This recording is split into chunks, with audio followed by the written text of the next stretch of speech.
दोस्तों, मैं आपको आज जो बताने जा रहा हूं वो सुनकर आपके होश उड़ जाएंगे, क्योंकि जो षड्यंत्र अभी भारत के प्रधानमंत्री नरेंद्र मोदी के खिलाफ रचा जा रहा है वो अब तक का सबसे बड़ा है।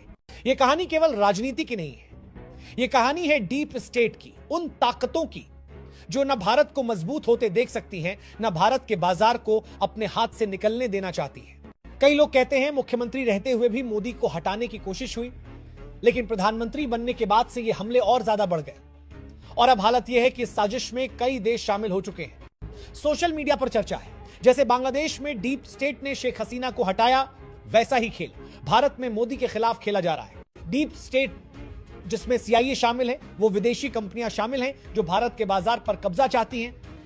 और हैरानी की बात, अमेरिकी राष्ट्रपति डोनाल्ड ट्रंप भी इस खेल का हिस्सा बताए जा रहे हैं। सवाल यह है, क्यों डीप स्टेट चाहता है कि मोदी जाएं? क्यों भारतीय विपक्ष ट्रंप की भाषा बोलने लगा है? क्या भारत में भी बांग्लादेश जैसा बवाल खड़ा होने वाला है? दोस्तों, ये डीप स्टेट भारत को आर्थिक, सांस्कृतिक, व्यापारिक और सैन्य रूप से बढ़ता हुआ नहीं देख सकता। ये चाहते हैं कि भारत के बाजार पर अमेरिकी कंपनियों का कब्जा हो और हमारी संस्कृति को तोड़ने के लिए फर्जी फेमिनिस्ट, कुछ NGOs, कुछ छद्म इतिहासकार और दिखावटी इन्फ्लुएंसर्स की पूरी फौज खड़ी कर दी गई है। लेकिन भारत बदल चुका है।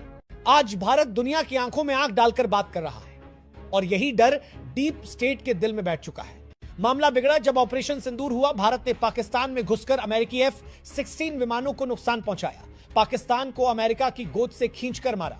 बस उसी दिन से पीएम मोदी को हटाने का खेल और तेज हो गया। अमेरिका, पाकिस्तान, बांग्लादेश और भारत की कुछ विपक्षी पार्टियां सब एक लाइन में आ गए। ट्रंप के सीजफायर वाले बयान को लेकर विपक्ष ने मोदी को सरेंडर मोदी कहा। सेना के मनोबल पर हमला हुआ, यहां तक कि वोट चोरी का आरोप भी लगाने लगे। वैसा ही पैटर्न जो बांग्लादेश में शेख हसीना और पाकिस्तान में इमरान खान के खिलाफ इस्तेमाल हुआ था। और दोस्तों, ये मत भूलिए, जब इमरान खान पुतिन से मिलने गए थे उसी दिन रूस यूक्रेन युद्ध शुरू हुआ था। अमेरिका ने वही फैसला कर लिया था, इमरान अब प्रधानमंत्री नहीं रहेंगे। आज वही स्क्रिप्ट भारत में लिखी जा रही है, क्योंकि भारत सबसे तेजी से बढ़ती अर्थव्यवस्था है। दुनिया यहां व्यापार करना चाहती है, लेकिन पीएम मोदी साफ कह चुके हैं, राष्ट्रीय हित पहले। यही डीप स्टेट को बर्दाश्त नहीं। अब सवाल यह नहीं कि मोदी के खिलाफ षड्यंत्र हो रहा है या नहीं, सवाल यह है क्या भारत इस षड्यंत्र के सामने टिक पाएगा? डीप स्टेट का एजेंडा साफ है, भारत को कमजोर करना, भारत के बाजार पर कब्जा करना और भारत के राजनीतिक नेतृत्व को अपने हिसाब से बदलना। लेकिन अब आपको यह समझना होगा डीप स्टेट चलता कैसे है।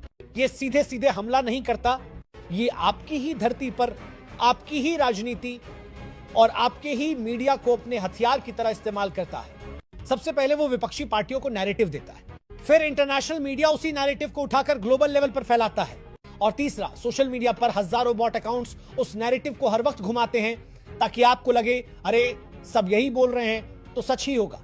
उदाहरण देखिए, जब बांग्लादेश में शेख हसीना के खिलाफ मोर्चा खोला गया, पहले वोट में गड़बड़ी का आरोप लगाया गया, फिर मीडिया ने उसी को हेडलाइन बनाया और अंत में सड़कों पर फंडेड प्रोटेस्ट शुरू कर दिए गए। नतीजा, शेख हसीना को देश छोड़ना पड़ा।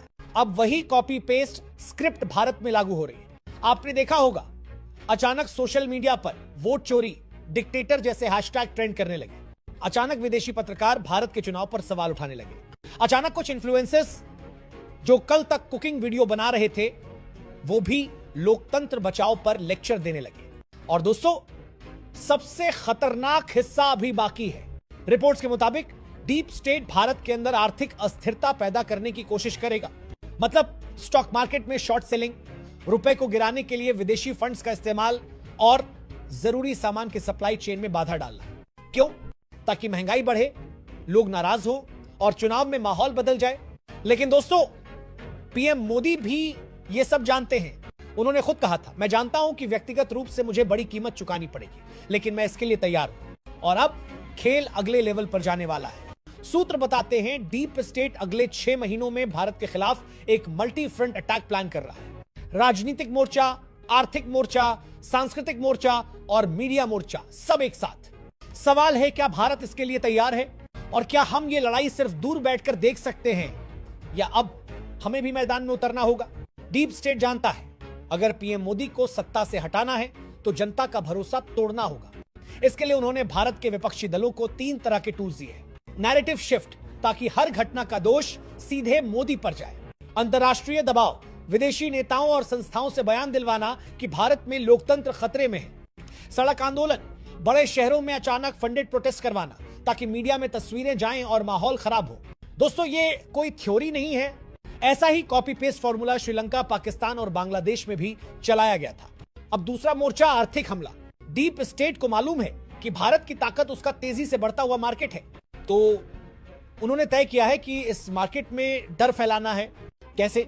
विदेशी निवेशकों के जरिए अचानक स्टॉक मार्केट में गिरावट लाना, रुपया गिराने के लिए डॉलर की भारी खरीद करना और भारत की सप्लाई चेन को तोड़ने के लिए जरूरी सामान जैसे फर्टिलाइजर, चिप्स और एनर्जी रिसोर्सेज की डिलीवरी रोकना। इसका असर सीधा आपकी जेब पर पड़ेगा, महंगाई बढ़ेगी, नौकरी घटेगी और लोग गुस्से में आएंगे। यही तो डीप स्टेट चाहता है, आर्थिक दर्द को राजनीतिक गुस्से में बदलना।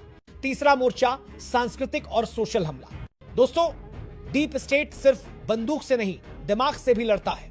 उन्होंने भारत में ऐसे ग्रुप तैयार किए हैं जो हमारी संस्कृति, हमारे इतिहास, हमारे त्योहार तक को टारगेट करते हैं। कुछ एनजीओ, कुछ सोशल एक्टिविस्ट और कुछ ऐसे इन्फ्लुएंसर्स जिनके लाखों फॉलोअर्स हैं, लेकिन असली मकसद सिर्फ एक आपके सोचने का तरीका बदलना।